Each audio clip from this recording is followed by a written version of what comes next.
The horse is the animal I chose because it was the animal that my elders, my great-grandparents, did very well with. And it was one of the animals that black people in America could have. A mule, a horse, a cow. So the horse for me was the first thing that as a child of 3 years old, I totally fell in love with and trusted and wanted to be around and wanted to learn more about it.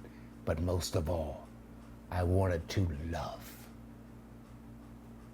Love.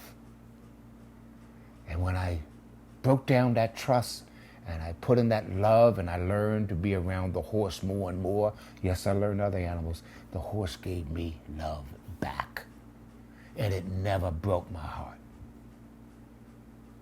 It never disappointed me. So it was like a drug for me.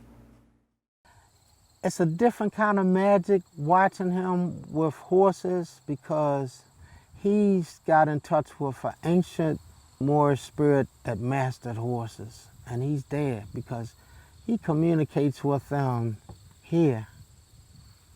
And they connect with him here. You know, and it's just the way, the fluidity of certain little gestures, they pick right up and they do compliment him. He's done some whimsical things that I've never seen any trainers do without a whip. He's not that crack of the whip guy. He doesn't have that approach at all. It's a spiritual approach, more of a harmonizing with nature approach. I just try to establish a trust and relationship with this animal. And I don't try to say that my technique is better than someone else's, or I'm the horse whisperer. People label me with that, so I'm not trying to be competitive with other people who work with horses. I'm just trying to say, this is how I work with horses. It's the same way when people say, well, you raise your child the way you want to raise your child. I raise my child this way. But I teach my horse to move when I move. Body language. Ho, ho. I give him the room to feel that nothing I'm going to do to him, ho, is going to hurt him. And so there's a complete bonding and trust here. And he's only 7 years old. My experience of being in this man's company has done nothing more than heighten my awareness and consciousness of this communication with the animal, with the horse.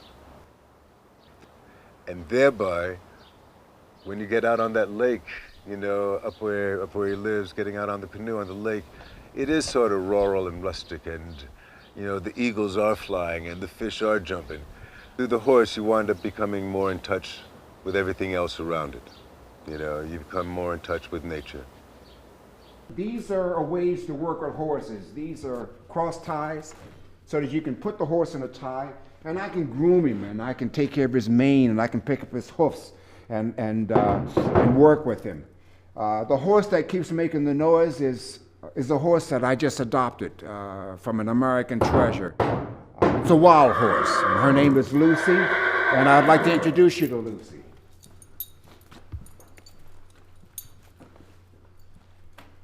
Lucy is one of those wild spirits that it's like the kids that I bring here that no one has taken any time to understand or given any love.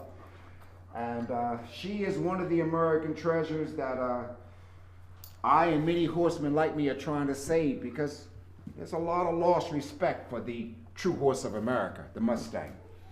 And this horse here was wild a year and a half ago. I mean, she would attack you or me the same way she would attack a bear or a wolf or anybody trying to invade her space. And look where she is. Look at where she is now. She is adorable. And this has been taking time. I've taken a year to not push her, for her to get to know my scent, my smell, my touch, and for her to trust me. Because the next thing I'm going to do is get on her back, and I don't want her to do bucking, whether it's a domesticated horse or a wild horse, is a form of defense. I don't want her to buck at all. I want her to start total trust. Now you take a wild horse like this, you get her to trust you. You get, come on. Good girl. Oh. You get her to trust, picking up her legs, smelling your breath, putting your head up against her, moving her body, touching her. This all takes time. Now, if you had seen this horse when the people who first got her, and when I first got her, you wouldn't believe I'd be able to do this with this horse now. And this is what I'm trying to do with youth, with kids around the world.